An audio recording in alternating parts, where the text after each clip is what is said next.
Hello, again, I'm Melissa Hudson, and today I'm going to tell you a little bit about pandemics, more specifically the bubonic plague.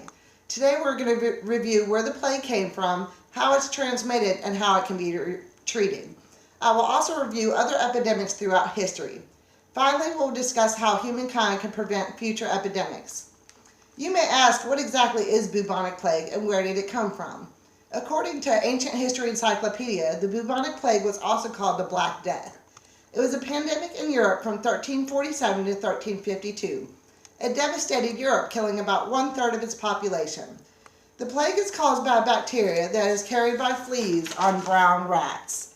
These bacteria originated in Central Asia. The plague got to Europe through Italy, carried on trading ships sailing from the Black Sea.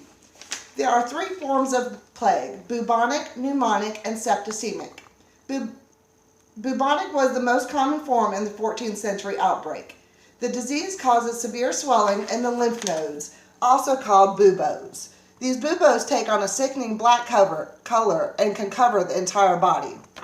A whole lot of people worry about how they may catch the plague. The CDC states that the plague in recent years is more prevalent in the western United States. Many animals in this area can carry the infected fleas.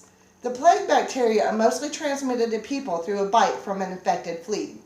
Hunters are at higher risk because they can become infected from handling tissue or body fluids of an infected animal. The pneumonic form of plague has droplets containing the bacteria that are projected. Domestic cats are highly susceptible to plague as they can eat infected rodents. According to Bandelier, the chances of contracting plague today are 1 in 3 million, and the chances of dying from it are 1 in 30 million. In the great pandemic of the 14th century, the risk of dying from plague was greater than 1 in 2. There is still a chance that you can get it today. The National Post states that there were 3,248 cases between 2010 and 2015. An article on Healthline states that the plague is not as deadly as it once was due to antibiotics.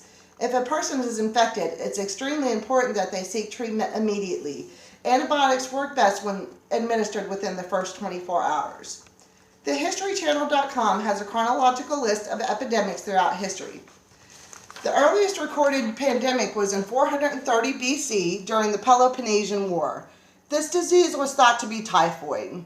In 541 AD, the Justinian plague, believed to be bubonic, was credited with creating a panic, which led to the rapid spread of Christianity. Leprosy ravaged the 11th century and still affects thousands today. We have already discussed the main outbreak of bubonic plague in the 14th century. In 1492, the Columbian Exchange was devastating. It brought smallpox, measles, and bubonic plague.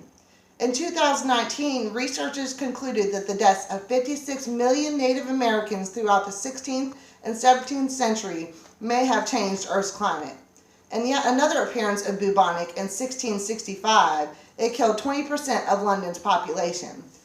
Cholera lasted from 1817 to 1885. There was yet another outbreak of bubonic in 1855 in China. HIV and AIDS first appeared in 1981, and there is still no cure.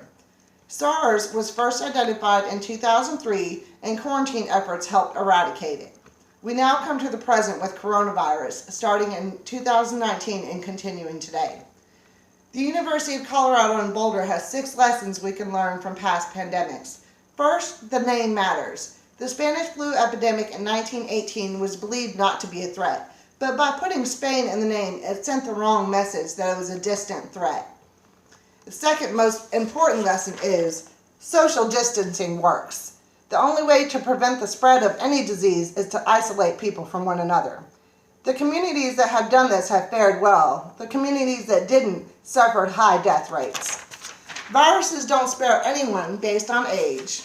Another major lesson is that inoculation works. Throughout history, we have used vaccines to treat pandemics.